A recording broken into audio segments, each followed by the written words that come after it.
Iron Maiden, despite being overlooked by the Rock and Roll Hall of Fame, continues to prove their enduring popularity by achieving a historic milestone. The legendary metal band recently sold out tickets for their upcoming show at El Campín Stadium in Bogotá, Colombia, in a mere 21 minutes. This achievement not only underscores Iron Maiden's global appeal, but also sets a record for the earliest sellout in Colombia, a feat applauded by promoter Move Concerts. The anticipation for the Bogotá concert scheduled for November 24th next year has been fueled by the band's prolonged absence from the city, marking their return after 13 years.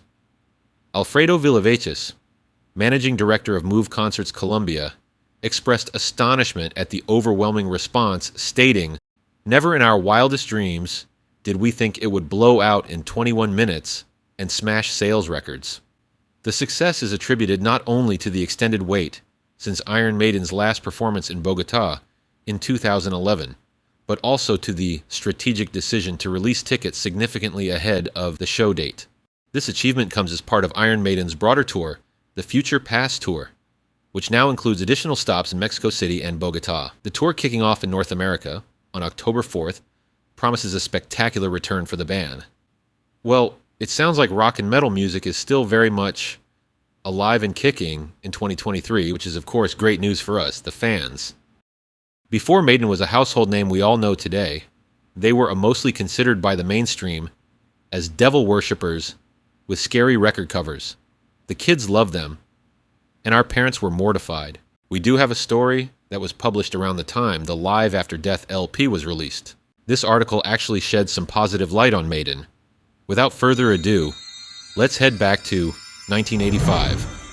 Maiden Metal Machine go into high gear with live album by Adrian Stone. Iron Maiden, sniffed the portly record salesman, there in the heavy metal section. I followed his finger down the aisle, there with all the other Satan-worshipping freaks. There was no missing the contempt in his voice. In the 7 years since Steve Harris and Dave Murray gathered together their London musician pals and formed the nucleus of what was to become a world-famous arena-packing act, they've been accused of being everything from devil worshippers to international drug smugglers.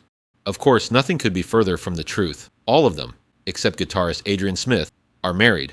Both Nico and Steve have families, and their favorite libation is a simple bottle of beer. Their extracurricular activities include fencing competitions and soccer matches, both playing and watching. In fact, you couldn't find a more upstanding bunch of individuals if you tried. Detractors insist that the five-piece unit are bad role models for the youth of America. Surely, with their vociferous concerts, replete with flashy bright lights, thrashing guitars, mammoth mummies, and various symbols of ancient Egypt, they present a musical image that is in sharp contrast to their true-life domesticity. After all, what the pyramid's bandaged suede giants and spandex-clad British rock and rollers really have in common. In the case of Iron Maiden, the denominating factor is that all three elements are larger than life aspects of their world-traveled show. For example, community leaders and religious figures would be surprised to hear that long-haired, tattooed spandex and sneakered bassist Steve Harris is the happily married father of an infant girl. After a show, Steve does not go to the local opium den to shoot his veins with the latest intoxicant, as some of these so-called experts would have us believe. Instead, he'll opt to venture into the cosmopolitan night to investigate the club scene or simply return to his hotel and call his wife overseas. She lives in a house in the suburbs, right near my mom's, so she's real close to our relatives, explained Harris.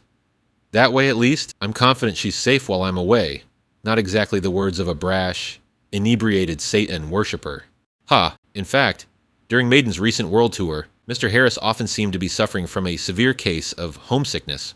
We've traveled all over the world, but there's no place like England. It's home to us. But right now, I'm doing what I've always wanted to do, and there are certain sacrifices we have to make. This is just one of them. But we try to fly our families over for some of our bigger gigs. Indeed, during their last stopover in New York, the entire band flew their wives, their kids, and other assorted family members over the Atlantic for a mini vacation.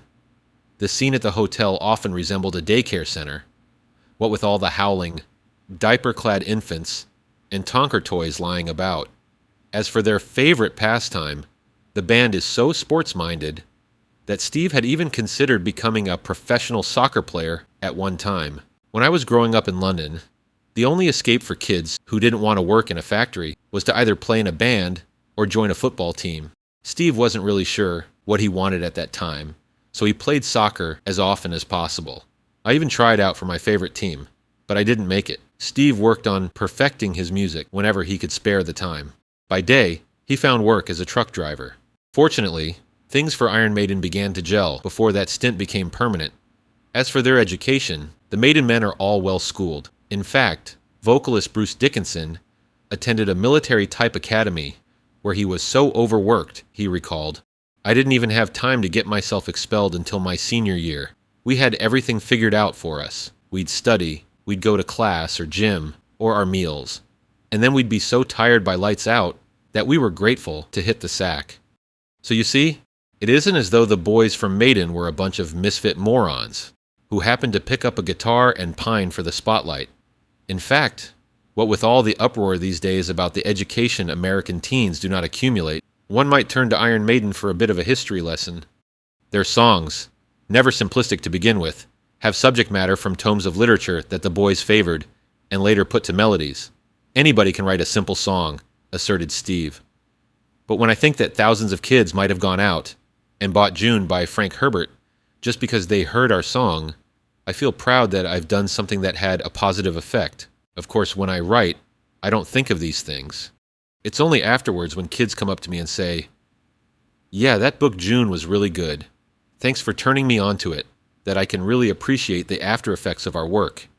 This much said, it's a wonder that there are still people who protest these artists and denounce their values. "People see meaning where it doesn't exist," chuckled Bruce, shaking his head disbelievingly. "When we lobotomized Eddie, their zombie-like mascot, and brought him on stage, it was all in fun, just like everything we do. People are just so uptight. If they'd learned to relax, the world wouldn't be in such a confused state, and people would see that what we do is entertain." I wonder if the pudgy record salesman knows what he's missing. Thanks for watching Rock Buzz.